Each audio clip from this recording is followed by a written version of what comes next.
So today we're going to be doing Django, and you guys may be wondering what that is. So far we've been using Flask, which is essentially what's called a micro framework. So it doesn't, is that locked? Yeah, I don't think that locks. I don't think that locks. Anyway, so Flask is a micro framework. It doesn't impose a whole lot of structure on us. We can be fairly freeform with how we structure things. Django is going to be a little bit more involved. It's a little bit more batteries included, okay? And it also allows us to separate our concerns a little bit better. So rather than kind of having all of our logic in one place in this, our server.py file, which we were using, we'll now have things going on in different places. So we'll still have our templates, and we're still going to have the logic to basically do our routing for us, but that's going to be in a file called views. All right? So we're going to have this views file where we actually write all the logic for what we want to happen for different routes. And then we'll also have a URLs file, which will help us determine how everything gets routed. All right, so I've got a little cheat sheet that you guys have access to here. I saw it in there. Even the bottom. I know it's in. Whoa, shoot! It's at the bottom. Oh, right there, right there. Right. Tuesday. Oh yeah, yeah. Whoa, okay. There we go. Okay, so it is here. You guys have access to this, and this is basically how you can jumpstart any Django project. Okay, so just going from 0 to getting the thing up and running. Let's take a look at what we need to do.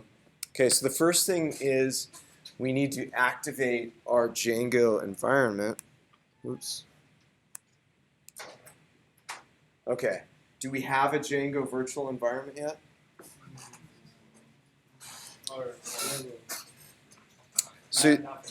So not yet, right? So you guys who've been working in Flask probably don't have a Django virtual environment yet. So let's just get that going. Django Dojo.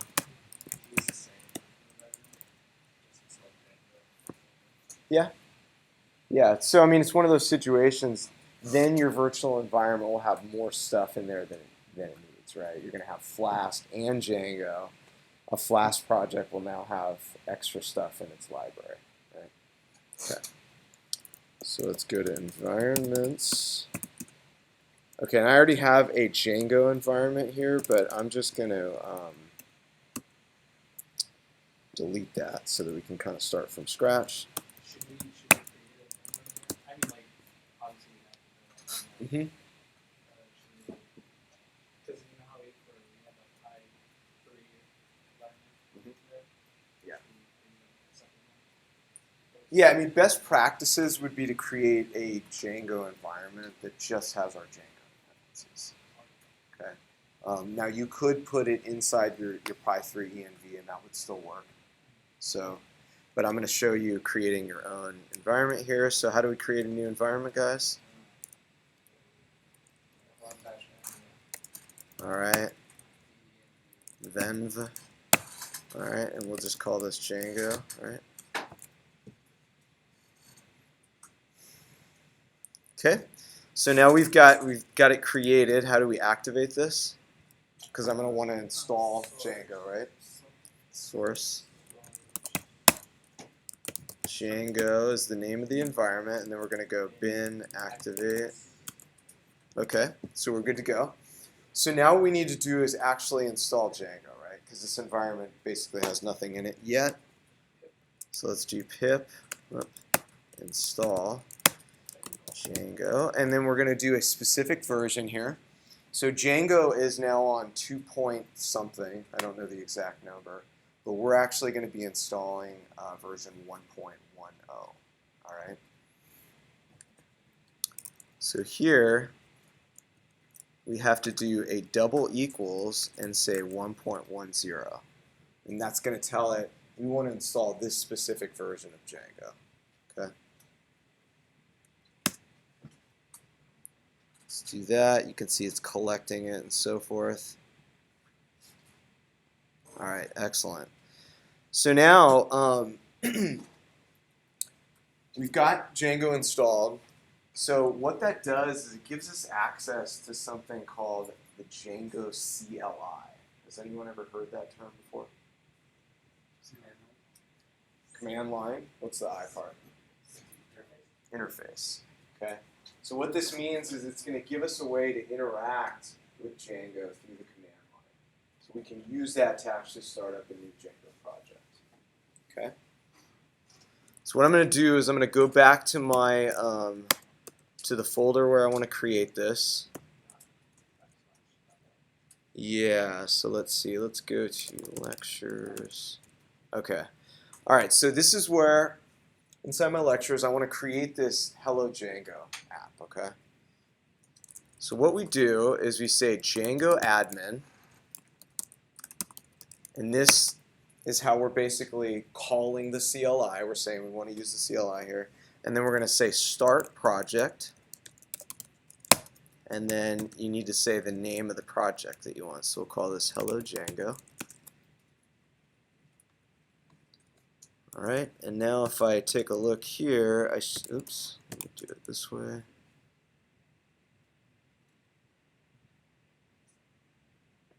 So now I've got this Hello Django in here, right? Okay, so let's actually open that up in VS Code so that we can work with it. So I'll go code, Hello Django. Close this one out. There we go. Okay, so you can see that when we created this thing, Django did some different things for us, right? It created this manage.py file. It also created us a subfolder with the same exact name as the main folder. Okay. This part is like, I find to be a little bit confusing, or I think people could find confusing, is that I've got this outer folder called Hello Django. That's the name of the whole project, right? And then it also created this inner folder with the same exact name. Okay. All right, so let's go back to our cheat sheet here and see what we need to do. So we did all this, right? We activated our virtual environment. We went to where we want our project to be, and then we ran this command. So we actually created the project, right?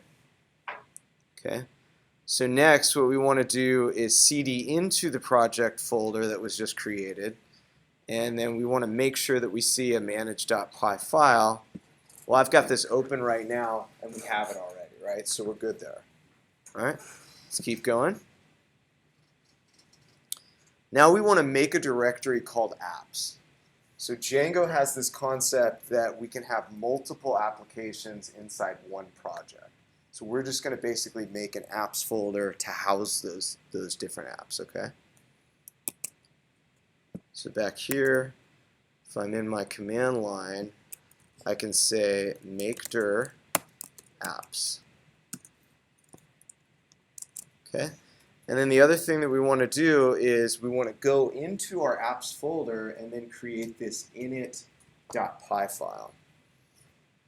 This is, for some reason, is not critical for Macs because I've gotten away with not creating this and I don't have any kinds of issues. But if you're on Windows, not creating that file will cause you problems.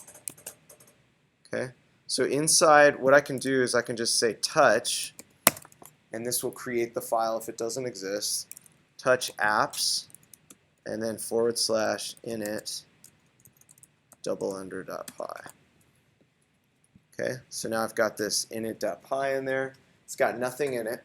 I just created it, and it should be a blank file. All right, now let's keep going here. So inside our apps folder, we want to run this command, which is actually going to help us create a single app inside of our apps folder. All right, but notice that we need to have our environment activated in here in order to be able to do this. So if we go back to my terminal here, is my environment activated? Can you guys tell? No. Why not? Because I did activate it before, right?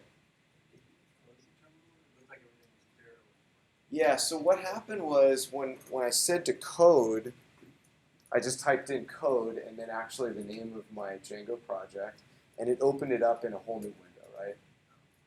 So then I closed the old window that had my activated environment. So now it's not activated. So I just need to activate my environment, right?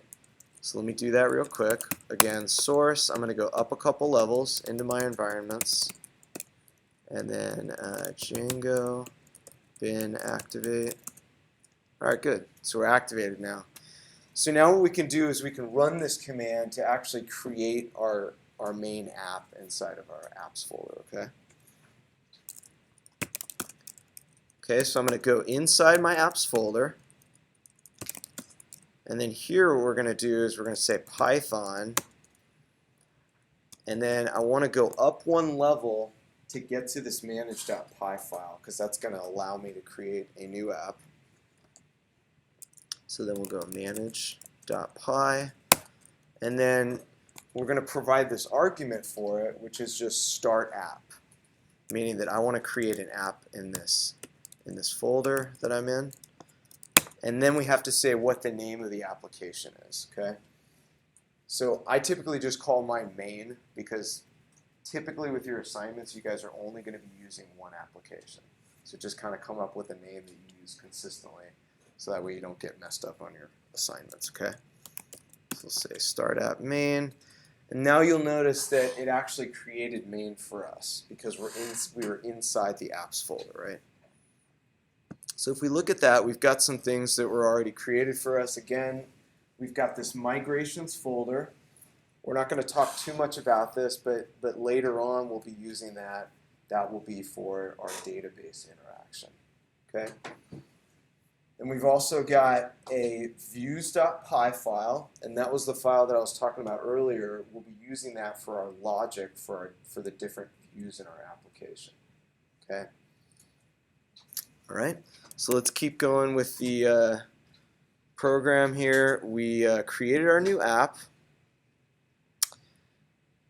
And then it's just saying open up the top level folder so that you can see everything. We've already done that. We already have that open. Okay. And then this is a critical step here. So in number 11, what we're going to do is we're going to add our app to the list of installed applications here. And this is happening in this file called settings.py. So let me show you where that is. I'm going to collapse all the folders right now. So the settings.py file is going to be inside the folder that has the same name as your project. Okay? So again, our project was called Hello Django, and then I have this subfolder which has the same exact name. Here's my settings.py here. And I'm just going to scroll down here, down to installed apps. And you want to add your app to that list. Okay? So notice that we do it with dot notation. So I'm going to say apps, which is the name of the folder right here. Okay? And then the name of my app is main. Now I have to add a comma in here. Why? What kind of data structure is this? A list. Yeah, exactly. So if you do not add a comma in there, you will most definitely get an error. And I've been told that that error is pretty hard to debug too. I've never like tested it out to see what that error looks like, but just be careful. Make sure you always add a comma. And in fact, in the cheat sheet, he says, "Don't forget a comma like me." All right. So let's keep going. So the other thing that we need to do on number 12 is that we need to modify this file called urls.py. Can you guys guess what this file is for? Yeah, it's for setting up our main routing. So the thing that's a little bit tricky and sometimes confusing about Django is that there's routing happening on two levels. There's a project-wide urls.py, which routes the entire project, and then there are also individual url.py or urls.py inside each specific app. Okay. So what this is saying is that we want to modify it so that we're plugging in the routes for our specific application. All right. So let's go to that file. So it's urls.py, and then down here, I want to actually import something else, and that's going to be called include. It's another function that I can use to simply include all of the contents of a different urls.py file. Okay? So say include. And then I'm going to comment out this because we're not going to use this right now. So Django comes with an admin application that you guys can use. We're not going to be using it for most of our assignments here. And then so inside this URL patterns list, I'm going to add a specific URL pattern. And you'll do it with this little R here. Does anyone know what that stands for? Say that again? Oh, route. That's a good guess. No. Anyone else? Regex. Yep. So you guys will need to use a little bit of regular expressions in Django. And I won't be expecting you guys to be masters at regex, but it's something that we're going to need to be aware of here. Okay. Mm-hmm. Backtracking a bit. Sure. The admin section for Django. Yeah. Is that something that we would use for like a project? Possibly. Yeah. So what the admin app can make possible for you is that if you have certain things in your database that you want an admin to be able to interact with, like I want to be able to create some of these things, or I want to be able to edit them, whatever they are, whatever you're dealing with. You can use the admin app to create a very nice interface for that without a lot of work on your part. And there's more information on the platform on how to do that too. Okay. All right, so once we've specified this URL pattern that we're looking for, and I'm just doing this little hat here, so that means that's the beginning of the pattern, and I'm not putting anything after it, meaning that basically it should match anything, right? I'm going to put that I want to include all the URLs for my specific application. So this is how we do it. We say include, and then in here we're going to say apps.main, and then I'm going to say .urls. Okay? So this is actually routing to the apps folder, and then the main app folder, and then this file called URLs. Let's see if I actually have that file right now. So if I go apps, main, do I have a urls.py? Nope, it's not there. So we actually need to create that. All right. So I'm just going to create urls.py. And then I'm going to need something inside here that I already have. So I need this function right here so that I can route a specific URL pattern to something, right? So all I'm going to do is just copy that over, drop it in here. Okay? And then this file is basically going to need the same thing. So we're going to set this variable called URL patterns and set it equal to a list. Oops. Okay? And then in my list, each time I have a specific URL that I want to handle, I'm going to do this. I'm going to say URL, and then we're going to specify the pattern. Okay? So let's say I want to have an index route, meaning that I want to be able to hit localhost 8000 and have something happen there, right?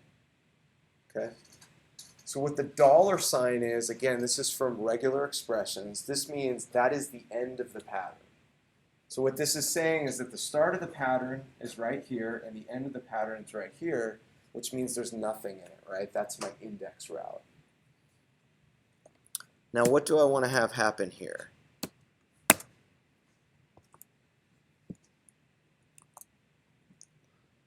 Let's keep going through the cheat sheet here. Okay, so we did this part, right? We routed to our specific apps URLs file. We created that file. Okay. Now in here, notice that we want to be importing our views. Okay, that's the file that's going to house our logic. let's see what's inside of our views right now. So I don't have anything right now, right? I don't have any functions in my view. Let's just create a file that can, or not a file, a function that can handle the index route. So I'm just going to create a function called index. And all of your Django functions that you're writing inside your views.py are going to need to accept the request. Okay, so this is slightly different than what we saw with Flask. We were importing the request at the top, right? Okay, so this time we're actually just going to accept it as an argument. Okay, and let's say I just want to return out some response, so basically a string. I can do that if I go up here and say HTTP response. And then I could say return HTTP response hello Django. Whoops. Django? Is that what I said? Okay. So that should enable us to basically just return a string out. Okay. And theoretically, if we've done everything right, this should work now. So if I go here, I've got my environment activated.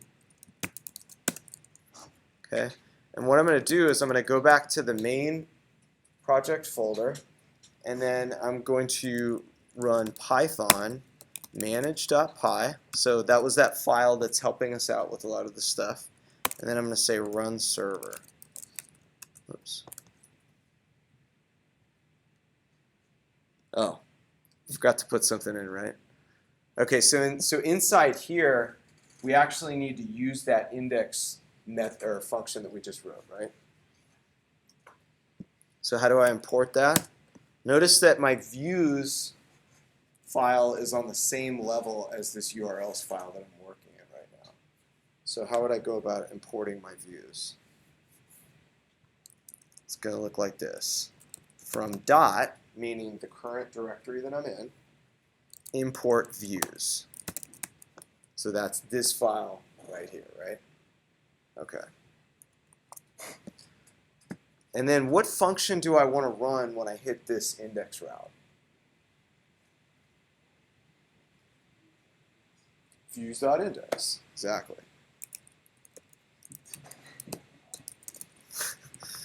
Well done. Okay, cool. So now everything's good. You'll notice that it actually reloaded when we made that change, and it's saying that we can visit it on localhost 8000. So let's do that. So I'll just click this guy. Let's go over here. 8000. Okay. So that was kind of a lot of steps just to get something up on the screen, right? Kind of a pain in the butt. All right. What's the advantage? I mean, I think I know, but you can give like a snapshot of the advantage to using Django versus not using it. We'll see the advantages as we go a little bit more, but one thing that Django has that Flask doesn't have, at least not out of the box, is something called an ORM, which stands for Object Relational Mapper. It makes dealing with things in our database quite simple, quite nice. Yeah. So let's keep going. Right now, all we've done is we've just returned out a string, right? That's kind of fun, but not so great. What do we usually want to use when we're returning something to the browser? A template, right? Okay. So just as we had in Flask, we can also have a templates folder inside of our app. Oops. And I'm going to do something else inside of our templates folder, which we haven't really seen. And you guys are probably going to question why we're doing this initially. So I'm going to create another folder called main. All right? Does that bother anyone yet? It bothered me too when I first saw it. So the rationale behind this is this. When Django runs our application, it's going to collapse all the templates folders that we have into one.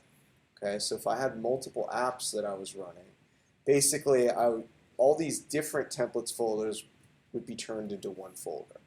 Meaning that if I was trying to render out like an index.html, for instance, how would I properly pick the one that went with that specific app? So what this gives us the opportunity to do is to actually namespace our templates. So rather than rendering index.html, I'm now going to render main slash index.html. So I'm calling out the app by name and then the / the name of the template. Okay? So would you be able to load templates from other apps? Basically? Yeah.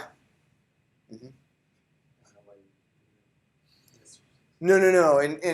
And generally you wouldn't, but really the purpose of this is that if you had multiple apps running within one project, each app can properly call which templates go with it. So like, let's say I had another app called, I don't know, login, or let's just call it user, something like that, right? What if user also had an index.html? So now instead of just rendering index.html, we would render user / index.html. So it's kind of like it's a namespacing so that we don't have collisions. All right. So inside main, I'm just going to create a basic template here, index.html. All right, let's drop in some boilerplate here. H1, hello Django.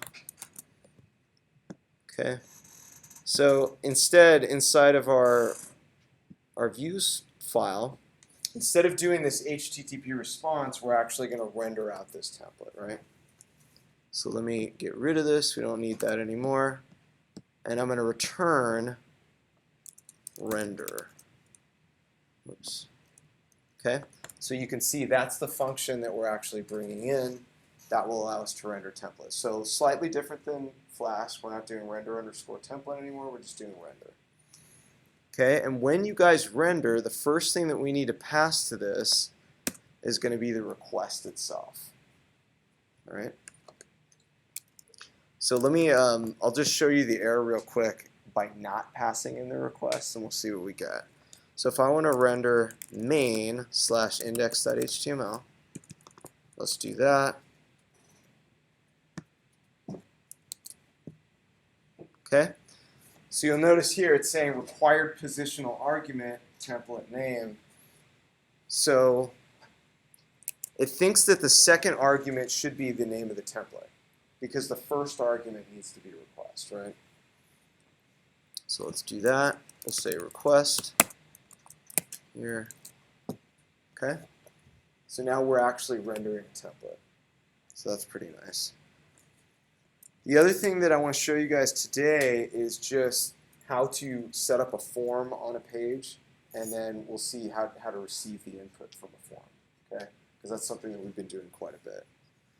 All right, so inside of our template, we want to create a basic form here. So let's go like this. Do a couple inputs here. Actually, I'll just do one. Name, button, submits. Okay, cool. So what are the two things that I need to include for a form in order to make it work? Post or get. Okay. So what are those attributes that we're looking for here? So yeah, what an action means what? Correct, like where the form's going to be routed once it's submitted, right? Okay, so let's just create a route for this. Let's say we want it to go to process. Just kind of a generic route. What's the other thing I need to create? What other attribute do I need on this form? Method. Okay, let's stick with post here. Oops. Okay, cool. Let me make sure my form is rendering. Looks pretty awesome, right? Okay, cool. So now, what else do we always need to do once we've created a form? How do we handle the form submission? We've got to create a route to actually handle that, right? Okay, so let's see, where do we want to create this URL? We want to do it inside this file, which is inside our main app, right? Okay, so let's create another URL pattern here. And we'll say this one is just going to be process. Okay. Oops. And we want to connect this to a function that we haven't yet written, right? So let's just call it use.process. Why am I not getting red under process? Anybody know why we're not seeing a squiggly line under process? Have we written that function yet? Is it already in there? No. It's not. Huh. It's kind of weird. Usually it would give you the warning on that. But let me see what the terminal is doing. See, the terminal is actually complaining though. See, it's saying here, views.process doesn't exist. All right. So if you find that, okay, my server has stopped, it'll tell you why it stopped. And the reason why is we don't yet have that function. Quick question. Yes? So when you do a join render, so you're rendering, and by rendering, it means you're getting something, right? It's outputting something. Yeah, so we're basically taking this HTML file that potentially has some things that need to be substituted in it, just like we had in Flask, and we're putting the whole thing together. So we're creating the final HTML page that we're going to hand back to the browser. And then why do we have to pass request? And what is that again? So request is a reference to the actual request that came in from the browser. And that's just something that Django needs in order to be able to run the render function. And then the main, that's because we're in the main folder / the index that's in the main. Correct. Yeah, I've called my app main. You guys could name yours something different, but I just kind of stick with that so that I know my main app inside any given project is always just going to be main. Okay. All right, so what we need to do is we just need to write a function to handle that form process, right? So let's just create this function called process. Again, it's going to take in the request. And what I'm going to do is I'm just going to print out the information that we got in from the form. Okay? So let's say print. How are we getting the form data inside Flask? Request.form. Okay. In Django, instead, it's going to be request.post because this is a post request. Okay? So we'll go request.post. Okay, and then what do I typically do after I've received some kind of form data? Do I render something out usually if it's a post request? Redirect. Yeah, usually we redirect, right? Okay, so that's another thing that we can import from Django shortcuts. Import redirect. Okay, so after we've printed this out, let's just return redirect. And then I'm just going to redirect again back to the index route because we really only have one other route here. Okay. Now we're going to get an error here, actually not in the terminal, but when we try to submit the form. Okay. And I just want to show you guys that. So let's do this. Refresh that. Put this in. Okay. Now notice we've gotten this error. It's a forbidden error. It's telling us you have forgotten something. So Csrf, does anybody know what that stands for?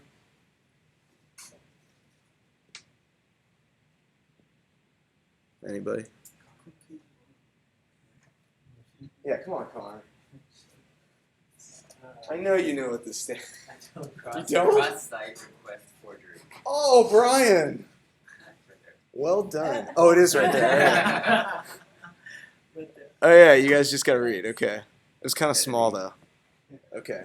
Yeah, so what this is that Django's going to be creating this thing, a token, which will be used on every request so that Django can basically verify this request came from your website. It didn't come from somewhere else. Okay? And once we put it in, I'll show you the actual HTML page so we can just see what it looks like. All right, so inside the form, you'll have to put this inside every form that you guys use in your apps. This is just for Django, right? It's Correct. not like in Flask or... No, yeah, we didn't have any Csrf tokens in Flask. Okay? So the way that we do this, I think I have a shortcut set up, but this is how it looks, okay? So you're going to use the old curly brace followed by %, and then you're going to say CSRF underscore token. And automatically what this is going to do is it's going to insert a hidden input inside your form that has the token value inside it. Okay? So I'll save that, and then we'll go back to the page, and we'll take a quick look at it. So we'll go View Page Source.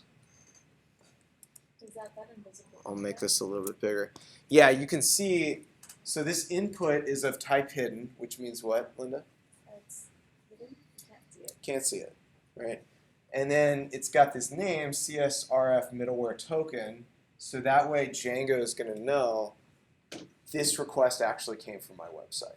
Okay, and then here's this very long hash value that Django is going to use, again, to just verify that it's from this site, right?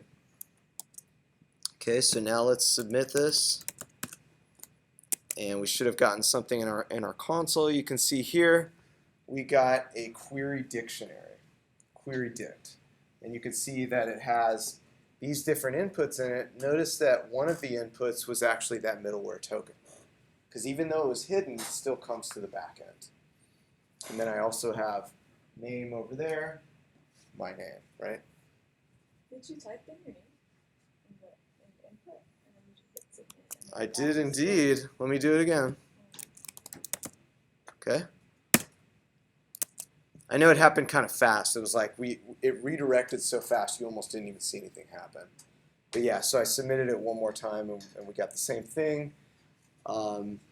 Token value has actually changed. So you might have noticed that. Okay. Morley. What? What did it change to? No, yeah. The token itself changed. So here, you see how the last two are L and capital B? The first time that we submitted it, the last two characters were F and then capital X. Is that hexadecimal or something? Or what is that? No, I don't think so. I'm not sure though. Probably like base 64. It's basically, yeah, it's just a long hashed value. So you guys don't really need to worry about the specifics of that. But again, Brian, what is the purpose of the CSRF token? Make sure that the data is coming from our form. From this website, Yeah. yeah. So that if I'm on some other, like let's say I'm creating some other website, and I create a form to just post a request to your website, you probably don't want me to do that, right? Okay. So it doesn't mean that it makes it impossible to do it. It just means we're kind of like throwing up a roadblock. It'd be like putting a lock on your bike. Well, it doesn't mean that somebody can't clip that lock. It just means that you're creating a little bit more security there. All right. And later on, when we're in the mean stack, we'll see that we can actually send requests through a tool called Postman, so that we don't even have to interact with the website at all. We can simply send a request through this program, and then we can get a response to it. All right. So that's pretty much it on the Django intro. Does anybody have any questions before we break? Linda, you got any questions? No? All right. Thumbs. Tom, good. Okay.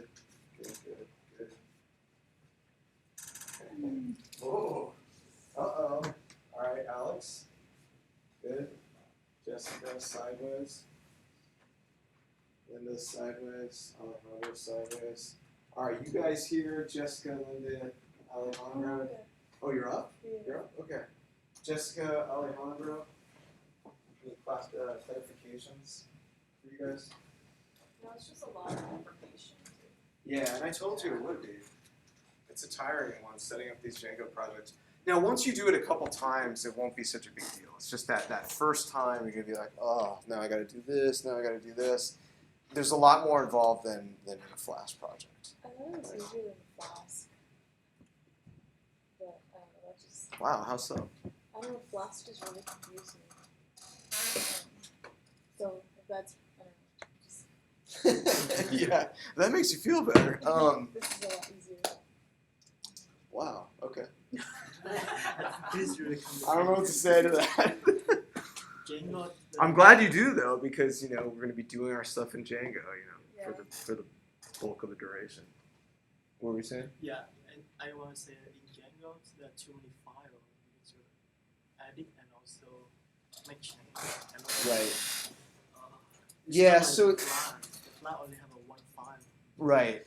So there's a lot more going on with the setup, but the good thing about Django is that once you've gotten the project set up, it's pretty nice to work with, especially in terms of the database, which we'll get to later. Okay. Also, Lance, you had a wavering thumb over there. Any clarifications? I think it's exactly what Jessica said. It's just, we just need to do it, and then, once I do it, I think I'll give it. Right. Yeah, one thing I should mention before we break too is that inside this function here, if you wanted to, so Flask kind of gives us the opportunity to say what types of requests we can accept, right? So we can do that methods list and then put post inside there. If I want to restrict this to only be for post requests, I can, first off, let's just print out request.method. Wait, what is that? So this should be the method of the actual request. So I'm just going to put method here. Method of the actual request. So the process? Yeah, exactly. So when we make so let me just make a quick request to this. So if we go back here, notice here, I'm just printing out the method of the request, which is what? Post. Okay. So if I wanted to actually restrict this and say I don't want this route to accept GET requests, how could I do that?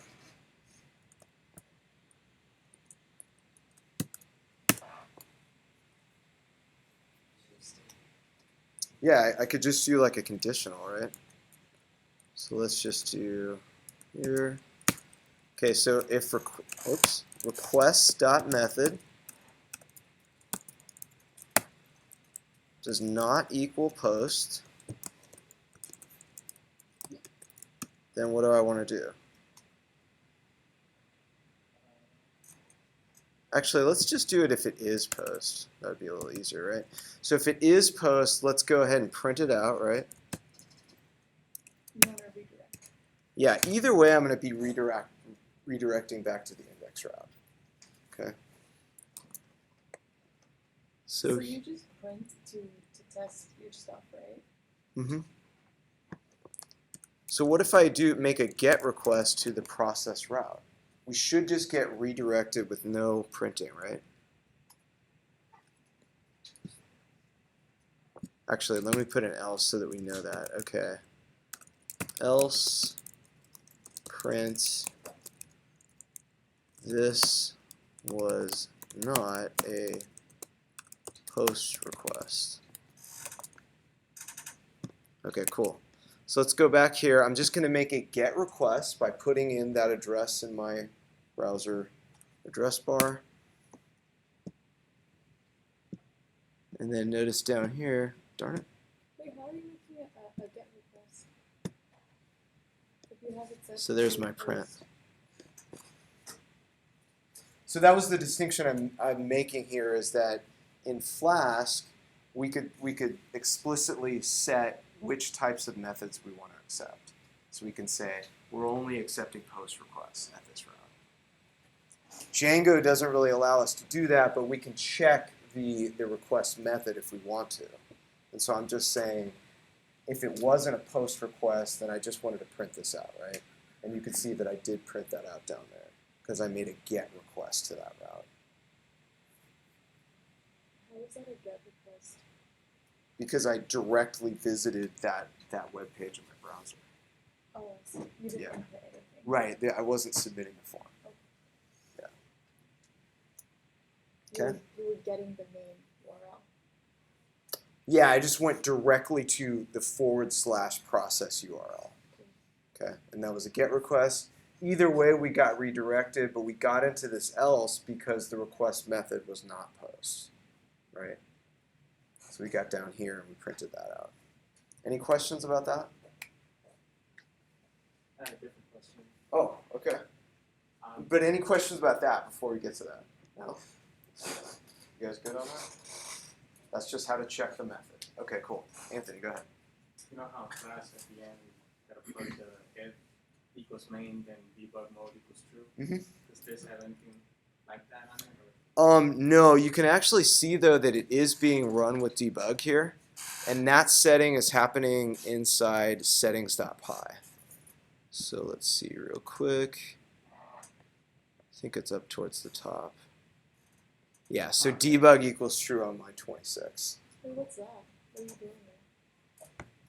See, Django created this entire file for me. The only thing that I really needed to change was to add my app to this list of installed apps. Okay?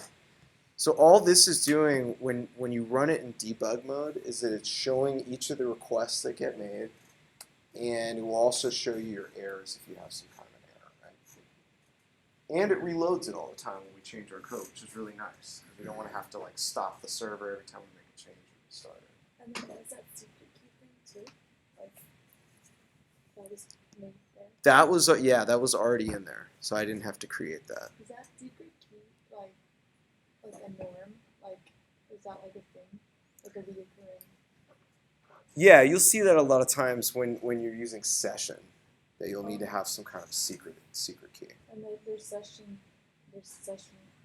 in There will be a stack, session in right? Django. Yeah. Yep. Yeah. Okay. Any final questions? You guys good? All right. Django. Have at it.